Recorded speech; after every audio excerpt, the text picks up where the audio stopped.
आणि आता बुलेटिनमध्ये पाहूयात 100 गावं 100 बातम्या। सुरुवात करूयात नाशिकच्या बातमीनं। नाशिककडून मुंबईकडे निघालेल्या आंदोलक शेतकऱ्यांच्या शिष्टमंडळाची मंत्री दादा भुसे यांच्यासोबत बैठक पार पडली। मात्र या बैठकीमध्ये कोणताही तोडगा निघाला नाही, त्यामुळे आज पुन्हा मंत्रालयामध्ये बैठक होणार आहे। जुन्या पेन्शन योजनेच्या मागणीसाठी सुरू असलेल्या कामबंद आंदोलनाचा आज तिसरा दिवस आहे। बेमुदत संपामुळे अनेक रुग्णालयात रुग्णांचे हाल होत आहेत, तर सरकारी कार्यालयातील कामकाज ठप्प झाले।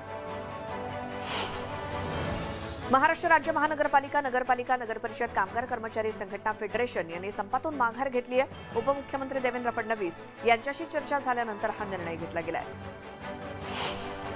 सरकारी नोकऱ्यांचं खासगीकरण करण्याच्या निर्णयाचे विधिमंडळात तीव्र पडसाद उमटले। कंत्राटी भरतीमुळे सरकारमधील गोपनीय माहिती बाहेर जाण्याचा मोठा धोका असून या निर्णयामुळे तरुणांमध्ये संभ्रम आणि संताप असल्यानं सरकारनं हा निर्णय तातडीनं मागे घ्यावा अशी मागणी विरोधकांनी केली। शिंदे यांच्या नेतृत्वाखालील गटाला खरी शिवसेना म्हणून मान्यता देणारा आणि त्यांना पक्षाचं धनुष्यबाण हे मूळ चिन्ह देण्याचा संपूर्ण तर्कयुक्त आदेश आपल्या अर्धन्यायिक अधिकारामध्ये दिला असं निवडणूक आयोगानं सर्वोच्च न्यायालयामध्ये म्हटलेलं आहे। राज्याच्या सत्ता संघर्षाच्या सुनावणीचा या आठवड्यातील आज तिसरा दिवस आहे। जर वकिलांचं रिजॉइंडर आज संपलं तर खंडपीठासमोरची सुनावणी पूर्ण होईल। जर युक्तिवाद सुरूच राहिला तर सुनावणी पुन्हा पुढच्या आठवड्यात जाण्याची शक्यता आहे। राज्याच्या अर्थसंकल्पीय अधिवेशनाचा या आठवड्याचा चौथा दिवस आहे आजचा, आणि संजय राऊतांना आज विधान परिषद हक्कभंग समितीच्या वतीनं देखील नोटीस पाठवली जाणार आहे। यासाठी सकाळी 11:30 वाजता हक्कभंग समितीच्या सदस्यांची बैठक आयोजित करण्यात आली आहे। छत्रपती संभाजीनगरच्या नामांतराच्या समर्थनार्थ मनसेच्या आजच्या रॅलीला पोलिसांनी परवानगी नाकारली। मात्र पोलिसांनी परवानगी नाकारली तरी रॅली होणारच असा निर्धार मनसे नेते सुमित खांबेकर यांनी केला। नवीन व्हायरस H3N2 या संदर्भात मुख्यमंत्री आढावा बैठक घेणार आहेत आणि या बैठकीला आरोग्यमंत्री आणि सर्व अधिकारी उपस्थित राहतील। बैठकीमध्ये काय उपाययोजना करण्यावरती निर्णय होण्याची शक्यता आहे। पंढरपूर प्रस्तावित कॉरिडॉर आणि इतर सुविधांबाबत आज दुपारी 3 वाजता विधान भवनात बैठक आयोजित केलेली आहे। उपसभापती नीलम गोऱ्हे यांनी ही बैठक बोलावली आहे। हवामान विभागाने दिलेल्या अंदाजानुसार राज्याच्या विविध भागामध्ये अवकाळी पावसाची शक्यता आहे। काही ठिकाणी तर गारपीट देखील होण्याचा अंदाज आहे। नागपूर विभागामध्ये 4 दिवस गारांसह अतिवृष्टीचा इशारा हवामान विभागाने दिलाय। जळगावात बुधवारी अवकाळी पावसाने हजेरी लावली होती। वादळी वाऱ्यासह होणाऱ्या पावसामुळे जिल्ह्यातील काही भागात वीज पुरवठा खंडित झाला।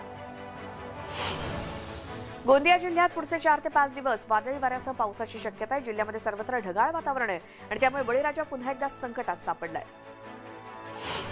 बुलढाणा जिल्हा रुग्णालयातील टेलिमेडिसिन विभागाचा व्यवस्थापक आपलं काम सोडून इतर आर्थिक कामांकडे जास्त लक्ष देत असल्याची धक्कादायक माहिती समोर आली आहे। जिल्हा शल्य चिकित्सकानं एका पत्राच्या माध्यमातून टेलिमेडिसिन विभागाच्या व्यवस्थापक असलेल्या अमोल गिरीला नोटीस बजावत आर्थिक कामांकडे लक्ष असल्यानं संशयास्पद असल्याचं म्हटलंय। त्यामुळे या लेटर बॉम्बमुळे बुलढाणा जिल्हा रुग्णालय यंत्रणेत एकच खळबळ माजली आहे। खुनाच्या 10 गुन्ह्यांसह सुशिक्षित तरुणाच्या हत्येमध्ये सहभागी असलेल्या जहाल माओवाद्याला गडचिरोली पोलिसांनी अटक केली। प्रकाश उर्फ आडवे मुरे असं त्या माओवाद्याचं नाव आहे। बोदवड तालुक्यातील लोणवाडी येथे ग्रामपंचायतीच्या हद्दीतून अवैधपणे गौण खनिजाची रात्रंदिवस वाहतूक सुरू आहे। बिनशेती भूखंडातून विनापरवाना जेसीबीच्या सहाय्यानं 50 ते 60 हजार रुपयांचं गौण खनिजाचं उत्खनन केलं आणि या प्रकरणी ग्रामस्थांनी चौकशीची मागणी केली।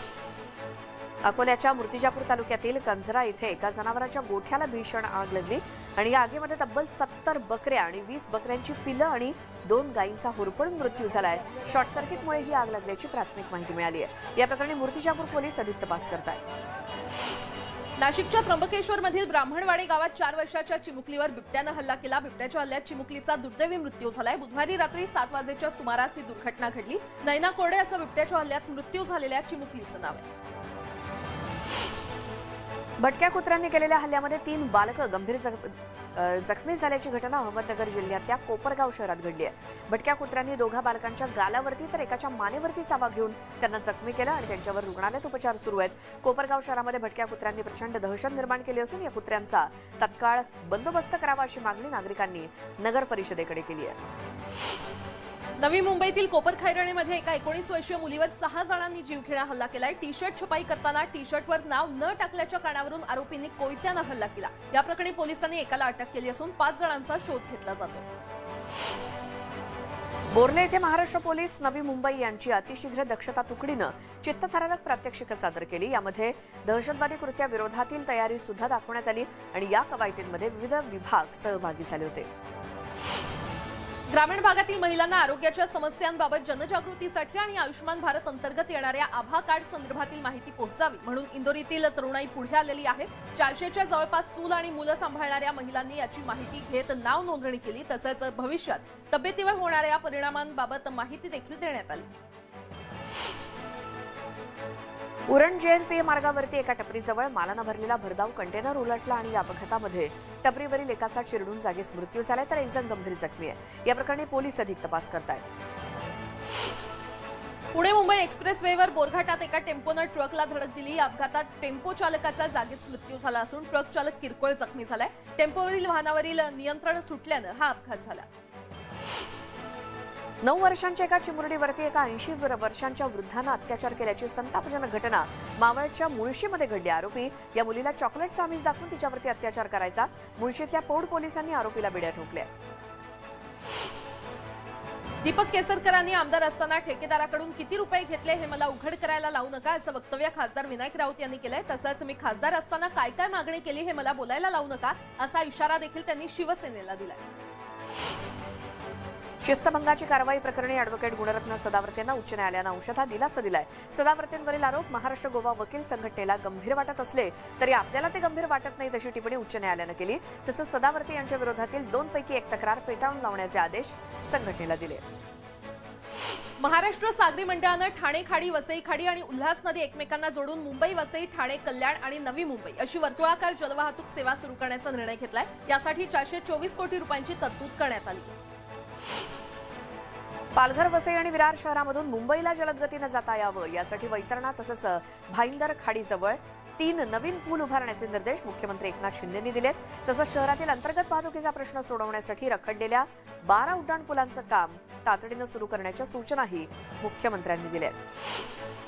नवी मुंबईच्या APMC बाजारात कलिंगडाची मागणी वाढल्यानं कलिंगडाच्या दरात वाढ झालेली आहे। कलिंगडाला घाऊक बाजारात प्रति किलो 10 रुपये ते 15 रुपये तर किरकोळ बाजारात प्रति नग 70 रुपये ते 100 रुपये इतका भाव मिळतोय। रमजान नंतर रसाळ फळांची मागणी आणखी वाढण्याची शक्यता वर्तवण्यात येते।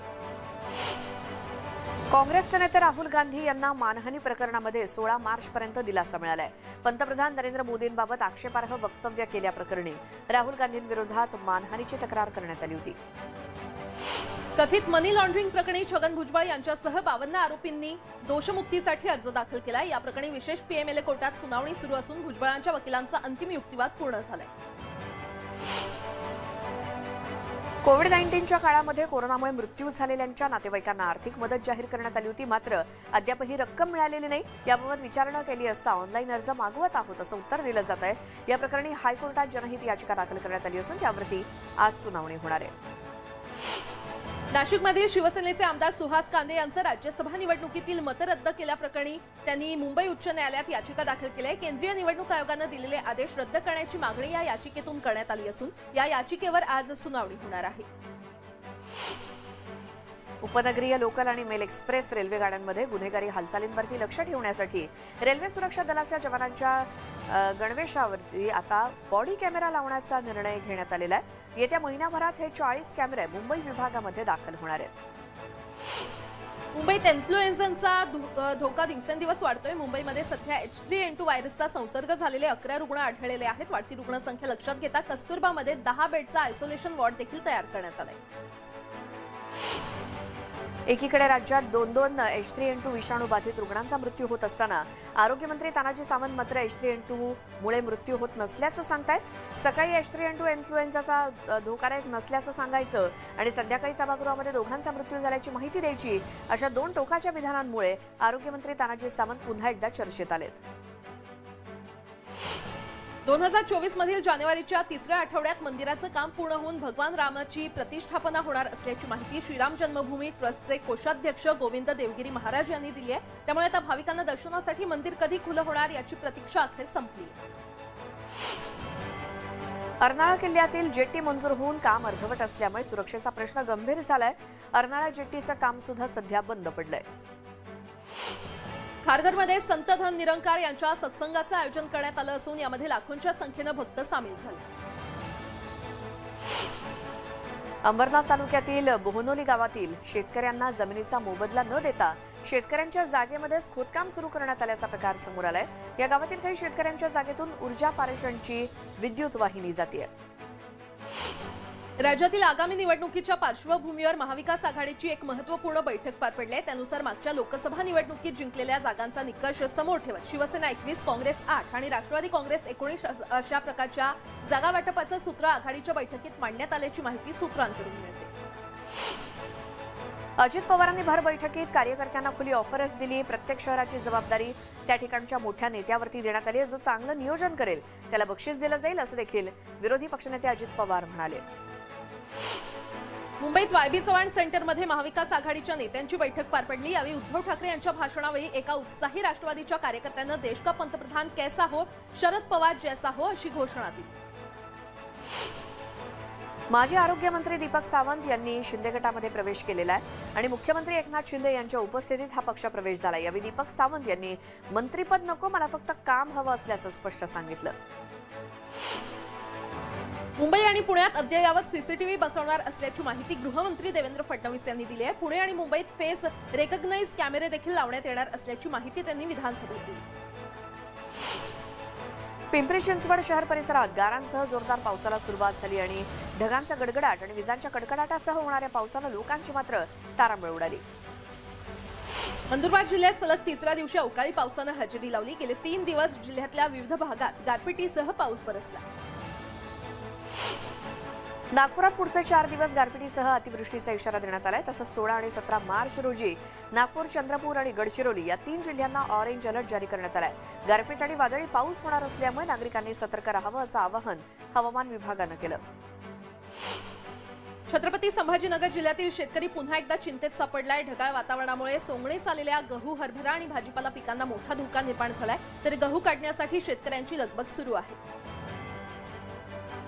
चारकोपमध्ये 4 जणांच्या टोळक्यानं एका तरुणाला शस्त्रांनी बेदम मारहाण केली होती। यात जखमी झालेल्या तरुणाला शताब्दी रुग्णालयामध्ये दाखल करण्यात आलं होतं। यात त्याचा उपचारादरम्यान मृत्यू झालाय। या प्रकरणी पोलिसांनी 3 जणांना अटक केली आहे, तर 1 जण फरार आहे। जालना जिल्ह्यातील रामनगर पाटीजवळ एसटी बस आणि 2 दुचाकींच्या विचित्र अपघातामध्ये 2 जण ठार झाले तर 2 जण गंभीर जखमी झाले। जखमींना उपचारासाठी अंबड इथल्या उपजिल्हा रुग्णालयात दाखल करण्यात आले। या बातम्यांसह या बुलेटिनमध्ये वेळ झाली इथेच थांबण्याची। सगळ्या ताज्या बातम्यांच्या अपडेट्ससाठी तुम्ही मात्र पाहत राहा न्यूज 18 लोकमत।